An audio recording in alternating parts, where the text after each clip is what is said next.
प्रभु, आपने मुझे बुलाया। हाँ जामवंत जी, हमें आपकी आवश्यकता है। आप शीघ्र यहाँ आ जाइए। मैं आता हूँ प्रभु, मैं आता हूँ।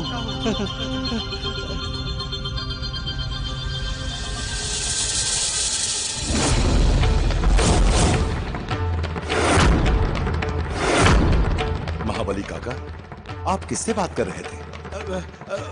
मुझे विलंब हो रहा है, मुझे मारुति के पास जाना है।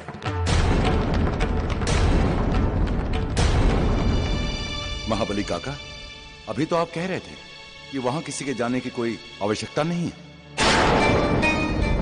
हाँ जामवंत जी, अभी एकाएक ऐसा क्या हो गया जो आप मारुति से मिलने के लिए इस प्रकार उतावले हो उठे?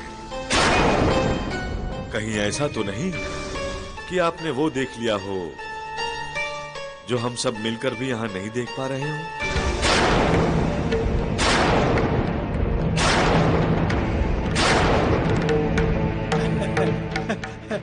ऐसा कुछ नहीं है।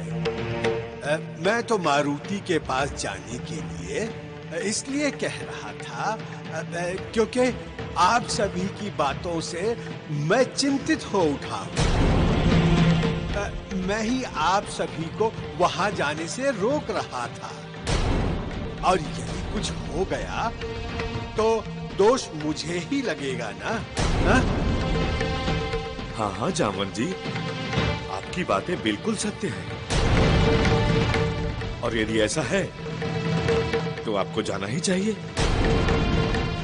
हम भी तो यही चाहते हैं कि मारुति के साथ कोई हो। ठीक है, मुझे जाने दीजिए। हाँ?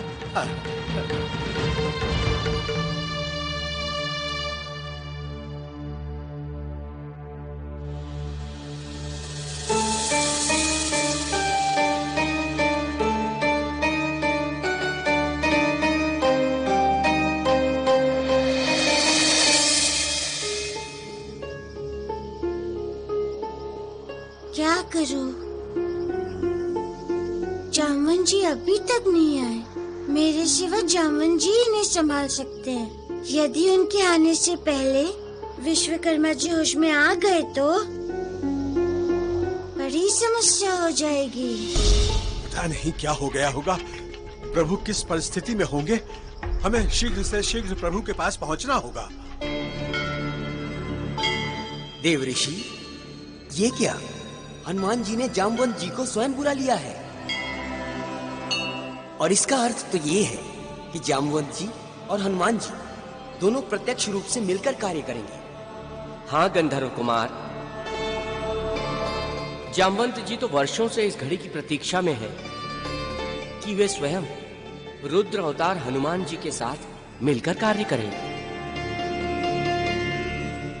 अब तीनों देव, विष्णु देव के अंश श्री राम, शिव जी के अंश हनुमान जी, ब्रह्मदेव के पुत्र जामवंत जी की लीलाएं आरंभ होंगी। ये तो बहुत सुखद घड़ी है देव ऋषि,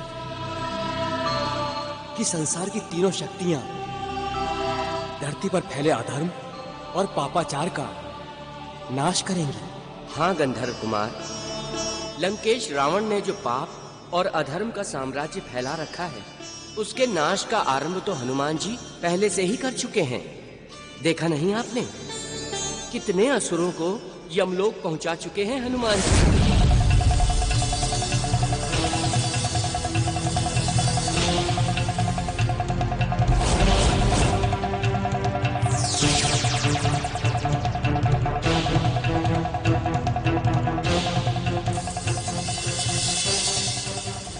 जामवंत जी ब्रह्मा जी के पुत्र हैं। अब वे भी प्रत्यक्ष रूप से हनुमान जी की हर लीला में सम्मिलित होंगे। आपका जीवन तो धन्य हो गया है जामवंत जी। नारायण नारायण।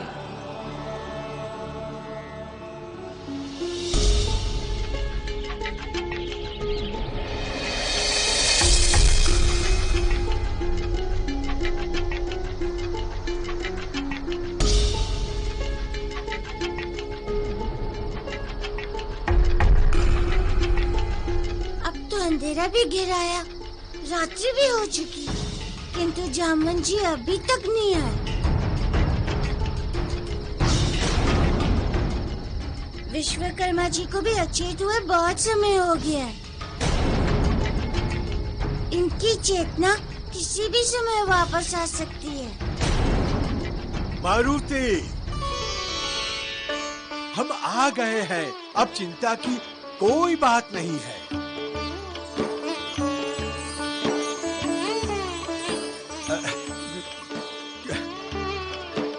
क्षमा कीजिएगा प्रभु, आप तो चिंता हरने वाले रुद्र अवतार हनुमान जी हैं। आपको तो कोई चिंता छू भी नहीं सकती है। जामवन जी, हमें तो बार बार आपकी आवश्यकता पड़ेगी, इसीलिए हम आपकी प्रतीक्षा कर रहे थे। प्रभु, बताइए हमें क्या करना है?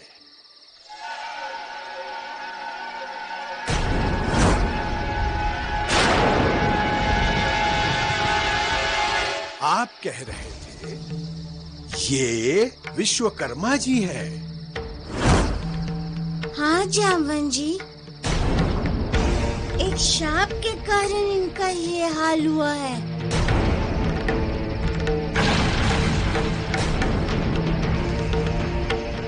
हमें अभी तक विश्वकर्मा जी की मुक्ति का मार्ग नहीं मिला है। इनकी मुक्ति का मार्ग खोजने के लिए हमें स्वयं जाना है, किंतु समस्या ये है कि इनकी चेतना वापस आते ही ये उपद्रव मचाने लगते हैं।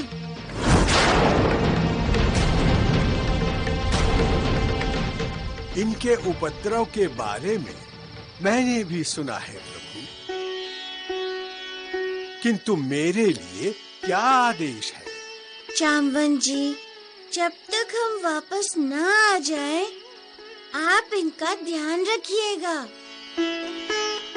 चाहे ये जितना भी उपद्रव मचाए, किंतु इन्हें कहीं भी जाने मत दीजिएगा। आप सदा इनके साथ ही रहिए। जो आज्ञा प्रभु। किंतु आप इतनी रात में कहाँ जा रहे हैं? हम ऋषि मतंग के पास जा रहे हैं, किंतु ये समय उनके विश्राम का है, इसीलिए हम उन्हें यहाँ नहीं बुला सकते।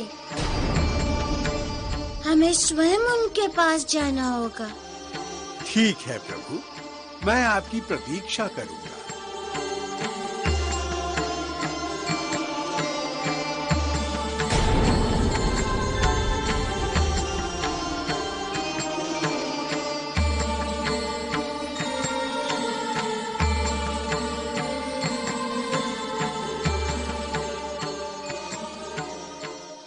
विश्वकर्मा जी, आपके दुख को देखकर मुझे बहुत दुख हो रहा है, किंतु आपके दुख को हरने के लिए स्वयं बजरंग बली आ गए हैं।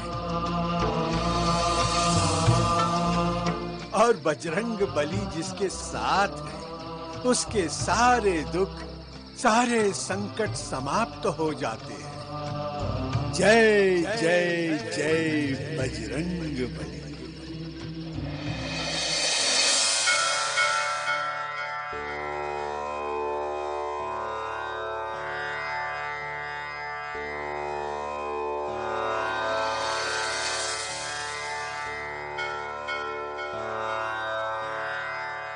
गुरु मतंग,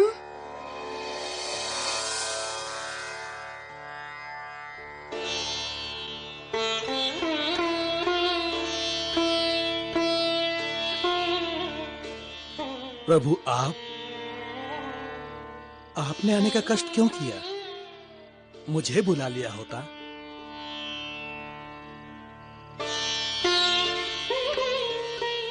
ऋषिवर, जैसे आपको मेरे कष्ट की चिंता है, ऐसे मुझे भी आपकी कष्ट की चिंता है। रात्रि को आपको कष्ट नहीं देना चाहता था। प्रभु, आइए, विराजिए।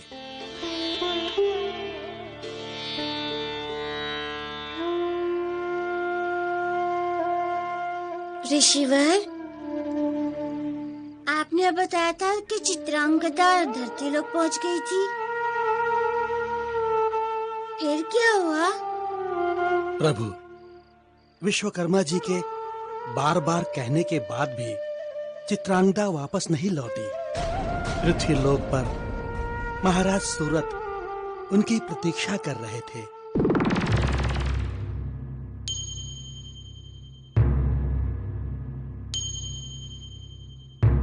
चित्रांगदा ने आ जाने का वचन दिया था, किंतु अभी तक नहीं आई। महाराज! चित्रांगदा! महाराज! चित्रांगदा!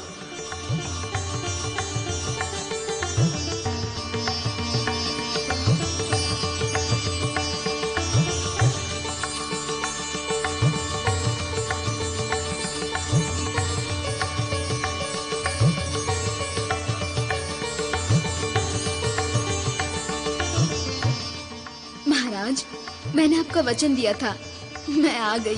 चित्रांगदा, हमें भी अपने प्रेम पर पूरा विश्वास था। जहां सच्चा प्रेम हो वहां मिलन तो होगा ही। महाराज, हम अपने पिता और सारे देवलोक को त्याग कर आपके पास आ गए हैं। अब हमारा मान सम्मान सब कुछ आप ही हैं। चित्रांगदा, आप तनिक भी चिंता मत कीजिए। अब आपका मान सम्मान हमारा मान सम्मान है। हमारे रहते आपके सम्मान को कभी ठेस नहीं पहुंचेंगे। हम आपसे वादा करते हैं कि हमारे रहते आपको कभी कोई कष्ट नहीं होगा। महाराज, हम अब देवलोक त्याग कर आपके पास हमेशा के लिए आ गए हैं, इसीलिए आपको हमारे रहने का प्रबंध करना होगा। चित्रांगदा, हम आपसे कल ही विवाह करेंगे, किंतु हमारे यहाँ एक परंपरा है, विवाह से पहले हम साथ नहीं रह सकते। इसलिए तब तक आपको हमारे अतिथि गृह में विश्राम करना होगा। महाराज, आपके इस निश्चल प्रेम ने तो हमारे हृदय को जीत लिया है। हमारे भी यही संस्कार है कि विवाह से पहले होने वाले पति के साथ रहना अनुचित ही नहीं बल्कि पाप का कारण भी होता है। सुनो,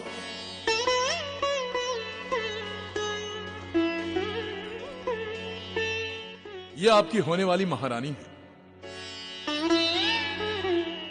इन्हें अपने साथ अतिथि गृह ले जाइए और इनका अच्छी तरह से ध्यान रखिए।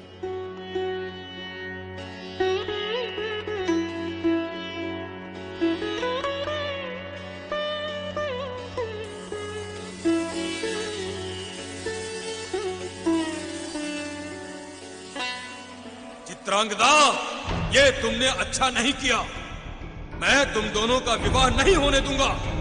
मेरे मना करने के बाद भी तुमने सूरत के साथ विवाह करने का निर्णय लेकर एक अधर्म किया है और मैं उसका तुम्हें दंड दूंगा। एक ऐसा दंड दूंगा कि पूरे स्वर्ग लोक में कोई कन्या तो क्या, पूरे जगत की कन्याएं ऐसा करने का साहस नहीं करेंगी।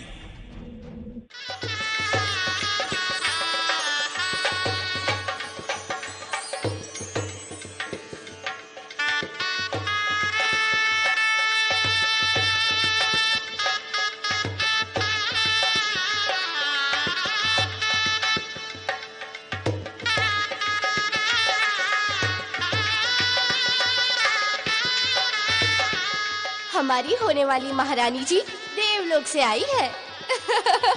अभी तो अप्सराओं जैसी सुंदर है। कोई अप्सरा भी हमारी महारानी जैसी नहीं होगी, है ना महारानी जी?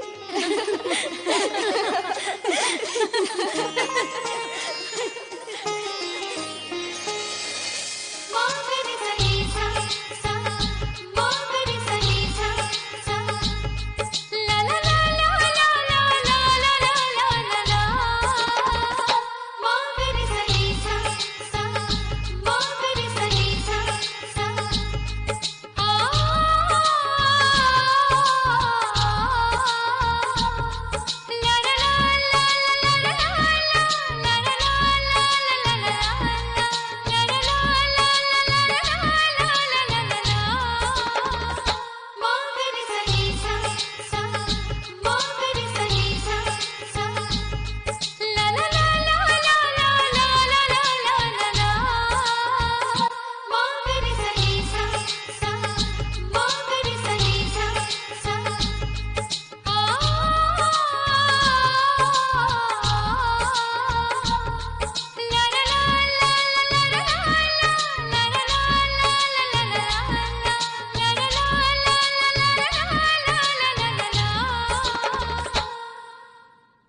महाराज मंडप में पहुंच चुके हैं। महारानी जी शीघ्र ही चलिए, विवाह का मुहूर्त निकला जा रहा है। हाँ हाँ, हम लाते हैं महारानी जी को। चलिए महारानी जी, अब वो घड़ी आ गई जब महाराज से आपका मिलन होने वाला है।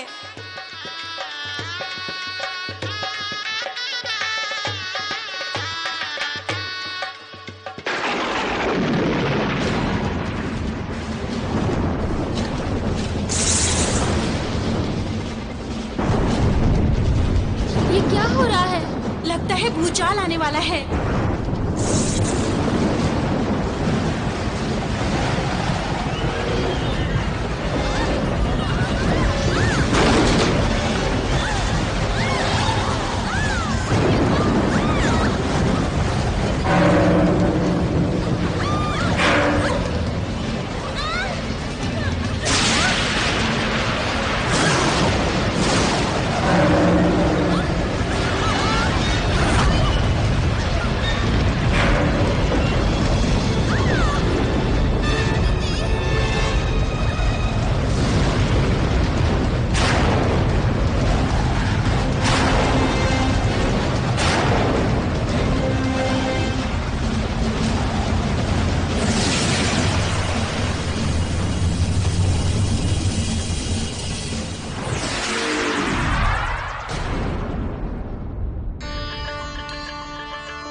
पिताजी आप?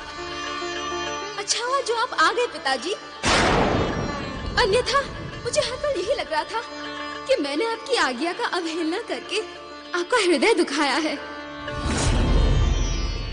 परंतु अब मेरा विवाह आपके आशीर्वाद से होगा पिताजी।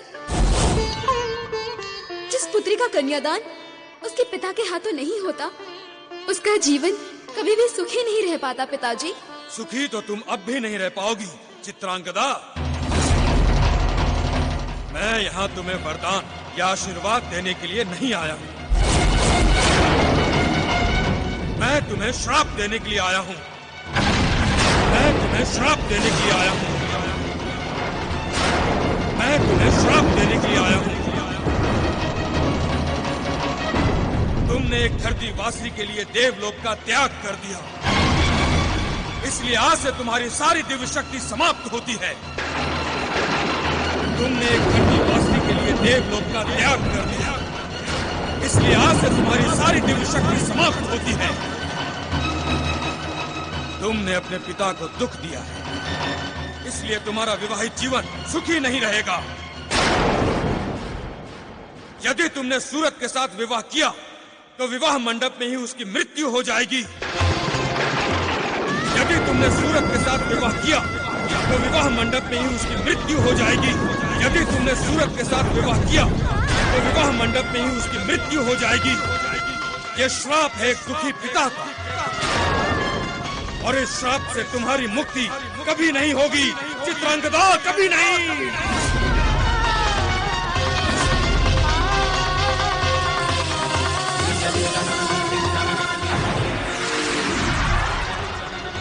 मैं यहाँ तुम्हें वरदान या आशीर्वाद देने के लिए नहीं आया हूँ, मैं तुम्हें श्राप देने के लिए आया हूँ। यदि तुमने सूरत के साथ विवाह किया तो विवाह मंडप में ही उसकी मृत्यु हो जाएगी।